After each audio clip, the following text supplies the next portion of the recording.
Hello everybody, this is Mr. B again. I got a brief video for my guitar students, and you can see I'm focusing on the guitar neck, on the fretboard that we're going to use. We're going to go over a few little chords today and some basic theory, which is always useful in music. A lot of my students that I've had in the past, they get a little frustrated right off the bat because it's not easy. It's something brand new. It's like learning a brand new language. You're not going to perfect it right then. But I always like to say, do like 15 minutes for 15 days in a row, then see what you think. Because that will give you plenty of time to build up some confidence, build up some strength, where you don't have to watch the fretboard that much. And also see if you're going to like it, see if you're going to stick with it. I mean, you may try it after a couple of weeks and decide guitar's not for you and want to try something else. But that's another video.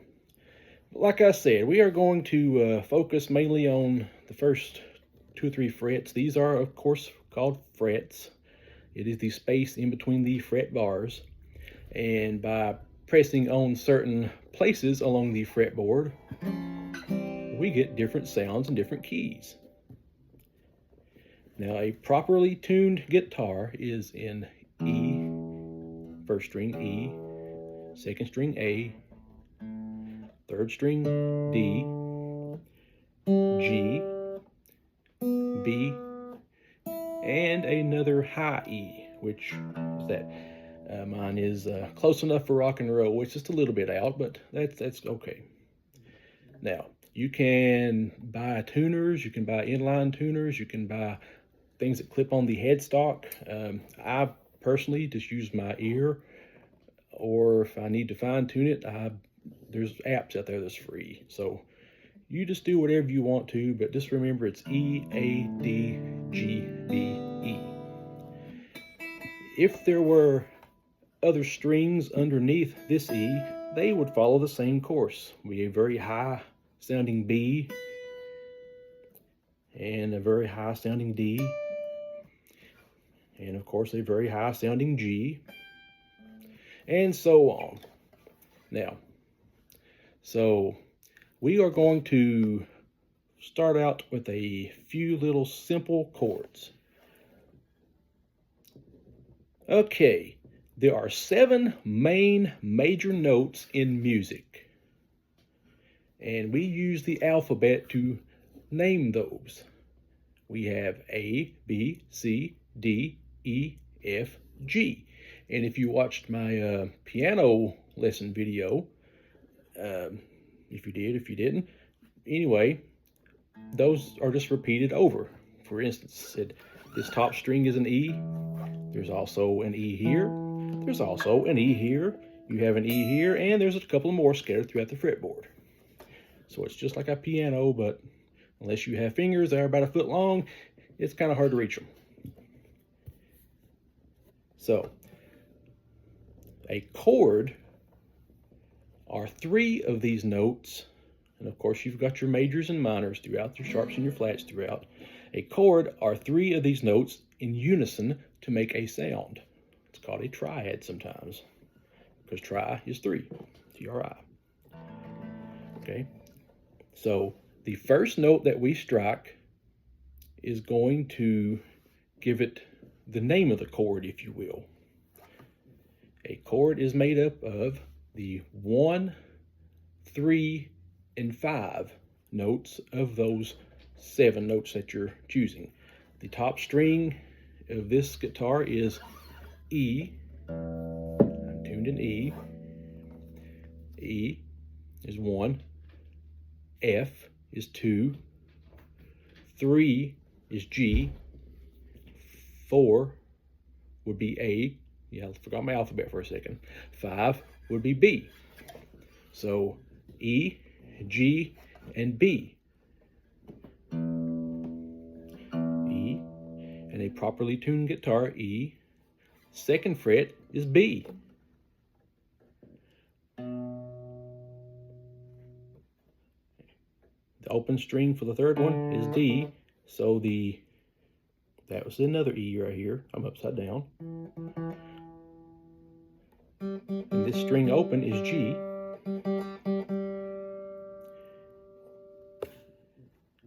and so on.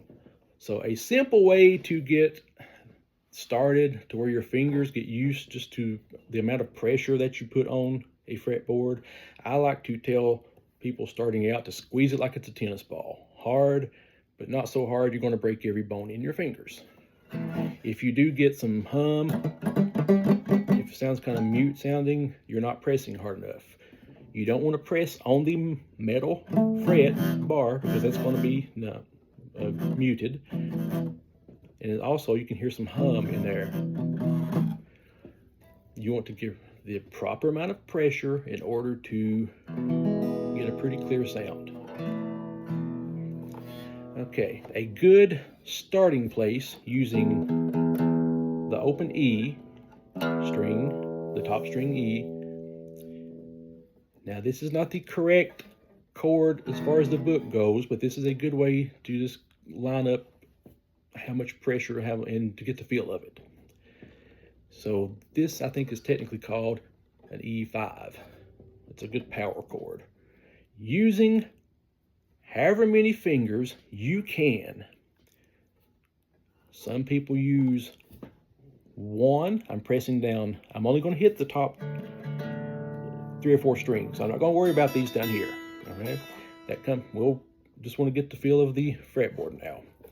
In between the first and second fret, the fret bars, press a finger. I'm holding down the top. The top string, the E, is open. The second string and the third string, I'm just holding them down. And I'm only hitting them. I'm not hitting these high strings down here. Now, this is an E5. It's good old Led Zeppelin power chord.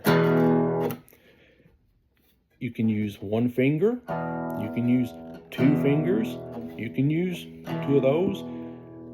For this particular chord, it's however you get it to where you can get the proper amount of pressure. If it's a little sour or if it's muted, I'm not doing it correctly.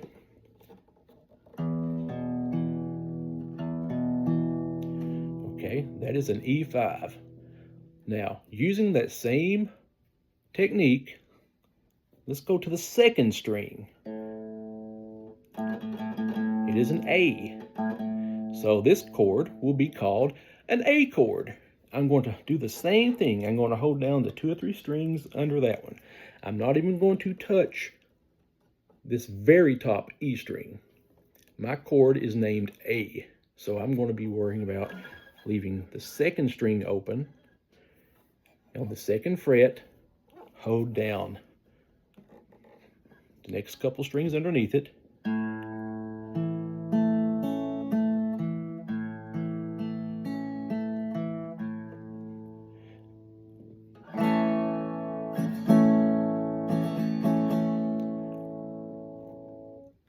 So practice going back and forth between those, just to get your fingers used to working on the fretboard.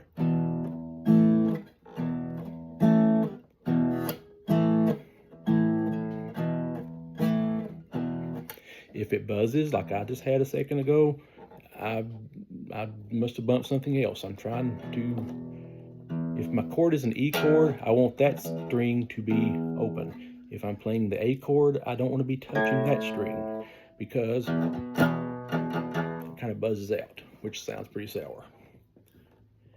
Now, the last one we're going to go over today is our G. A million songs, especially in country music, start with this.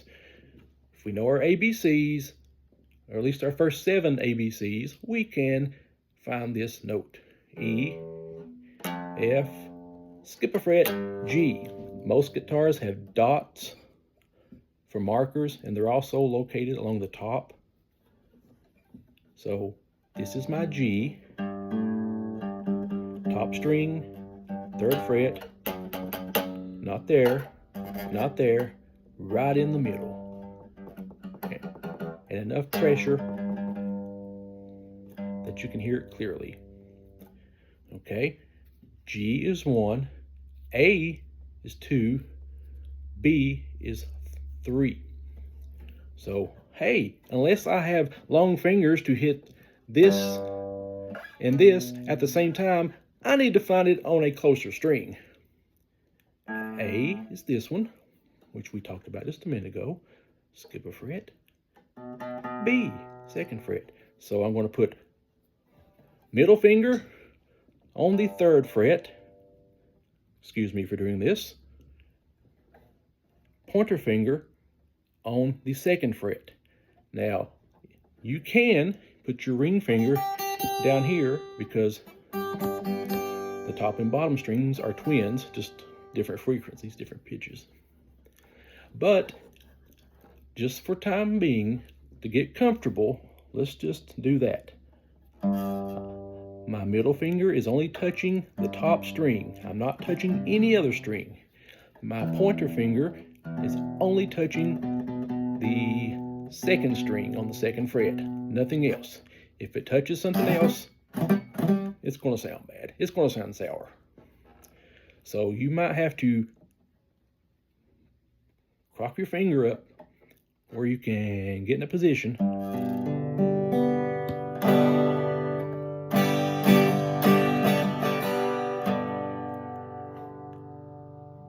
so practice going and swapping strings. E, G, A, G, E, A, G, E.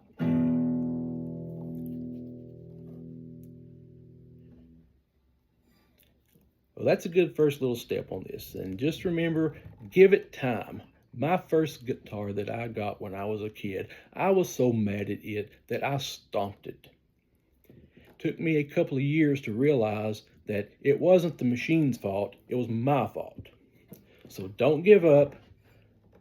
The soreness will go away after a while. Sit around and do this. Sit around and just noodle just to build up strength in your fingers, anything like that.